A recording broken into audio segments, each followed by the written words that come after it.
देश में कोरोना महामारी की पहली और दूसरी लहर ने ऑक्सीजन की कमी के चलते अनगिनत लोगों की सांसों पर ब्रेक लगा दिए थे, जिसके बाद हर जगह ऑक्सीजन की कमी को लेकर हाहाकार मच रहा था।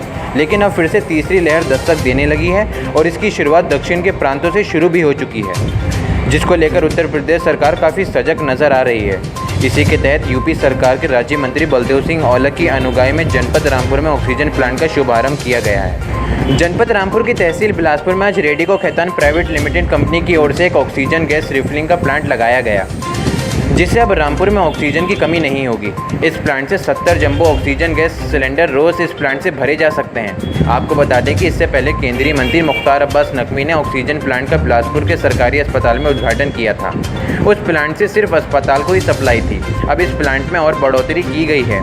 अब इस प्लांट से सिलेंडर रिफिलिंग भी किए जा सकेंगे। इस ऑक्सीजन गैस प्लांट के बारे में हमने कंपनी के डायरेक्टर केपी सिंह से बात की तो उन्होंने बताया, इसकी पीछे सोच पिछले समय में देखा कि कितनी ऑक्सीजन की सप्लाई की मारामारी रही है, बहुत सारे लोग बचाए नहीं जा सके, ऑक्सीजन की बहुत कमी रही है। उसी दिन से हम लोगों ने ये निर्णय लिया था कि हम जल्दी से जल्दी प्लांट लगाएं। माननीय मुख्यमंत्री जी के स्तर पर भी बात हुआ और उन्होंने ये कहा कि पूरी उत्तर प्रदेश को हम लोग इंडस्ट्री क्या सपोर्ट कर सकती है।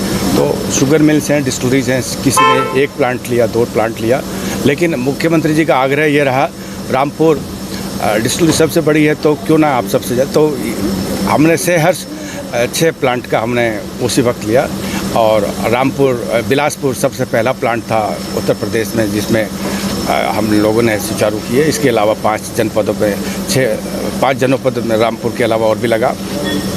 फिर हमारा विचार आया, क्योंकि ऑक्सीजन की सप्लाई यहाँ सीधी बेड पे जाएगी, इसके अलावा अगर जनता को कहीं ज़रूरत है ऑक्सीजन की, फिर दूसरे जनपद पर निर्भर रहना पड़ेगा, जो पिछली बार हुआ। तो हमने सोचा कि इसी प्लांट में हम वो व्यवस्था बना देते हैं जहां हम हाई प्रेशर पर सिलेंडर भरने की व्यवस्था बना सकें।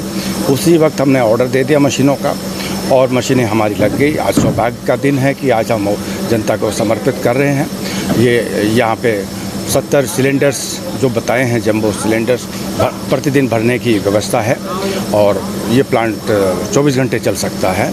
बटन दबाएंगे, हवा से ऑक्सीजन आएगी, प्योरीफाई करेंगे, बेड पे जाएगी, जितनी फालतू है उसको हम लोग जाया ना करके सीधा सिलेंडर भर के रखेंगे।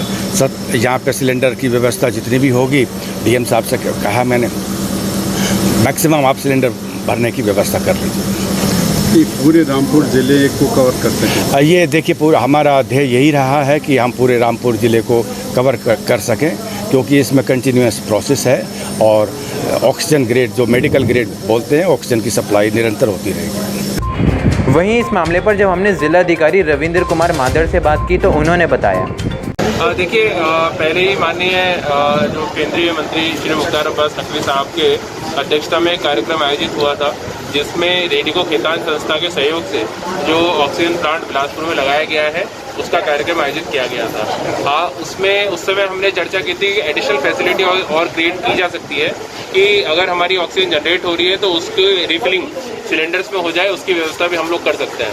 मुझे खुशी है कि हमारे प्रस्ताव को रेडिको खैतान ने स्वीकार किया और रिफिलिंग की व्यवस्था भी यहाँ पे की है।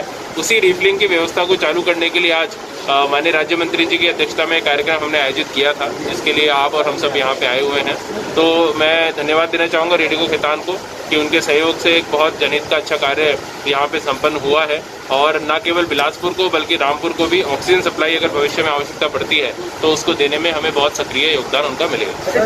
ये जो रिफिलिंग की जो व्यवस्था है, क्या यूपी में पहली जगह है, इससे पहले और भी कहीं है? नहीं, देखिए, जो अभी कोविड के दौरान जितने भी हमारे प्लांट लगे हैं, तो जो जन सहयोग से लगे हैं, तो उसमें मुझे बताया गया है कि ऐसा प्रथम जनपद है जहाँ पे ये व्यवस्था।